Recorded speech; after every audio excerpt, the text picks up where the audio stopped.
Hello, welcome. So this is not a tutorial. I just wanted to talk about scratching on these machines. Now, personally, if I were going to scratch, I'd like to do it on a record player with vinyl, 7 or 12-inch records. That's just what I'm used to, and it's a bit more tactile. It's a bit more gummy. These are slippy and shiny, which is fantastic. They look gorgeous. And you could, if you practice on these, I'm sure you could be very good. But for me, too small and too slippy. But it doesn't mean that you couldn't do it, and I'm sure you could be fantastic if you just put a little bit of practice in.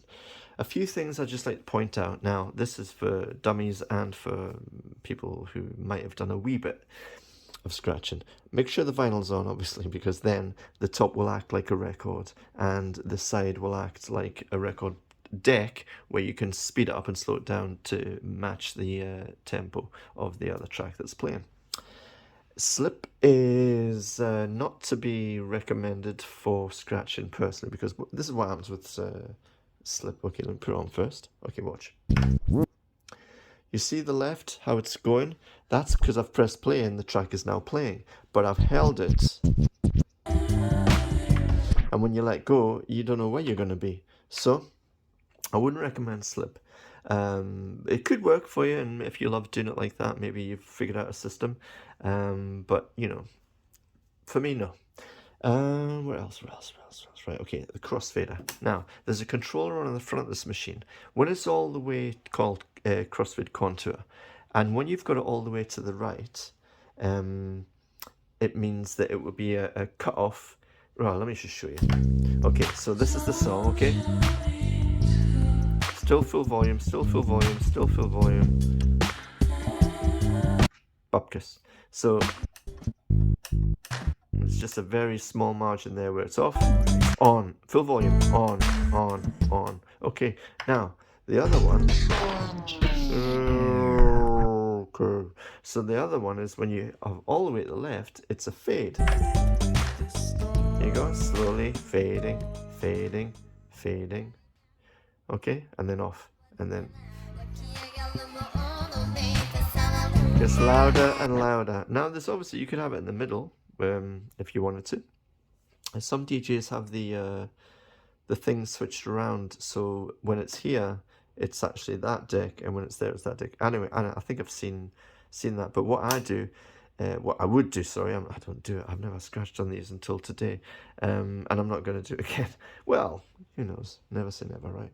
So let me just take the track back to the beginning. Oh, yep. So if I have it here, then I can cut it off, because on the old mixers they had transformer switches, which a lot of DJs used for scratching, because your cut off is immediate. It's like rather than quieter. Well, that wasn't a very good example, was it? So, well, I don't know. Okay, so watch this. Well, this is not going to be impressive, but I'm just showing you what it does. Okay, so come on. What's going on? Oh, I've got it all the way to the left.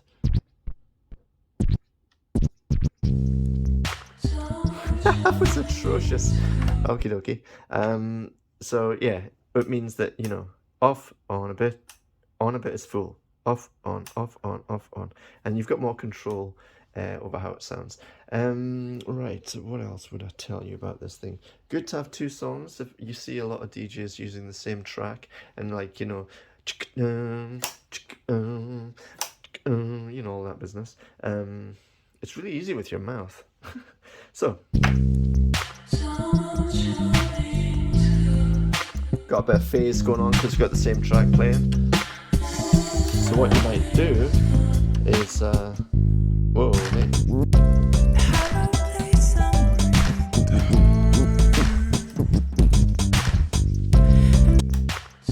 Ah, it was so awful.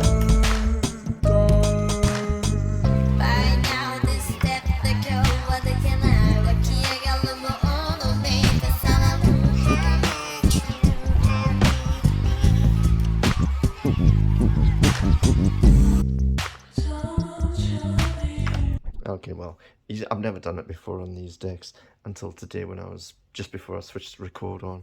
Anyway, there you go. A few things about scratching on these machines. Practice, and you could get really good. personally, I would use turntables with vinyl records. Anyway, that's all for today. Doodles!